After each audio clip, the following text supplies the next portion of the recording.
안녕하세요, 이정원 변호사입니다. 중고거래와 관련된 만능상담소 사연을 제보해 주신 분이 있었습니다. 그래서 저희가 중고거래와 관련된 것들, 그리고 그 관련된 어떤 쟁점이 있는지 여러분들과 잠깐 점검을 해보도록 하겠습니다.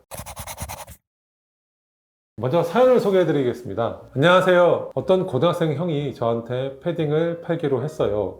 그래서 저는 패딩을 사러 직거래를 하러 갔습니다. 그런데 그 형이 패딩이 없는 거예요. 뭔가 좀 이상하네요. 그리고 먼저 돈 달라고 하는 거예요. 저는 현금으로 20만 원 정도를 드렸죠. 근처에 CCTV도 없었던 것 같은데 그 형이 돈을 저한테 받기로 하기 전에 전화를 쓴다면서 제 폰을 가져가서 그때 오늘 구매한다 이런 내용들의 내용도 다 삭제를 해버렸습니다. 이거 완전히 다 한 것 같네요. 그리고 연락도 없고 이럴 때는 복원을 못 하나요? 그리고 전에 저한테 화났을 때 저를 죽인다, 집 주소 대라 이런 거는 협박죄 가능한가요? 첫 번째 패딩은 증거를 찾아야 되는데 연락하는 내용을 그 형이 다 삭제해서 어떻게 해야 될지 뭐 이런 내용이네요. 상당히 난감한 상황일 것 같은데요. 둘이 좀 아는 사이 같은데 왜 이런 일을 했는지 모르겠어요. 어떻게 보면은 화났을 때 협박을 하고 하는 거 보면은 삥 뜯긴 것 아닌가 그런 생각도 좀 들기도 하는데요. 실제적으로 중고거래를 하는데 참 웃기는 사람들이 많더라고요. 내가 핸드폰 산다고 입금을 했더니 벽돌이 왔다 이러면서 황당하다, 화난다 이런 사연 올리신 분도 있었던 것 같기도 하고 실제적으로 이런 것들은 내가 금전이 오고 갔기 때문에 피해를 입은 거고 이런 게 전형적인 사기라고 봐야 되겠죠. 내가 직거래하러 갔는데 사람이 안 나왔다 이런 거는 사기를 당하긴 한 거지만 어떤 내 금전적인 손해는 없잖아요. 내가 시간적으로 가서 이런 부분들은 있긴 하지만은 사람이 안 나온 거는 그냥 그나마 장난이다. 내가 헛수고했구나 라고 그냥 넘어가면 될 수도 있는 거지만 실제적으로 이렇게 금전적인 피해를 받은 거는 사기라고 봐야 되겠죠. 지금 이 친구도 실제로 20만 원의 피해를 본 거잖아요. 이런 경우에는 내가 물건을 주겠다라고 하면서 20만 원을 요구했던 이런 협상 과정이 앞에 있었던 것들이잖아요. 그런 것들을 속여서 거짓말을 한 거니까 너무 명백히 사기라고 봐야겠죠. 근데 앞서서도 좀 말씀을 드렸지만은 이거는 사기를 가장한 삥 뜯는 거 아닌가라는 생각도 들거든요.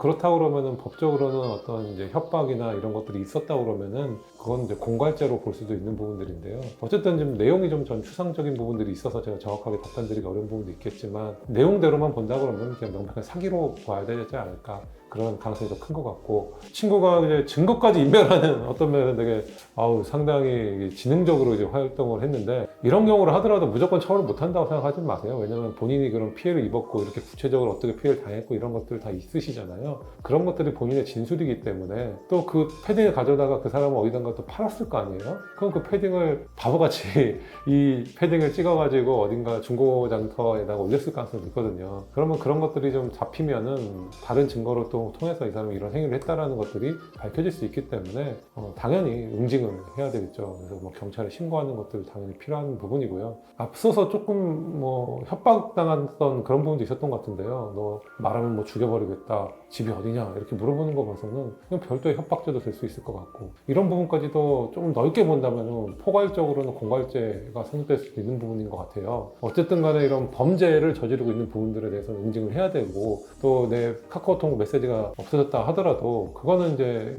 사설 업체에 맡기면은 포렌식이라고 해서 복원을 할 수 있는 그런 가능성도 충분히 있어요. 그래서 20만 원 소액이긴 하지만 명백히 범죄다. 그리고 우리 미성년자인 친구한테 20만 원은 또 큰 돈이잖아요.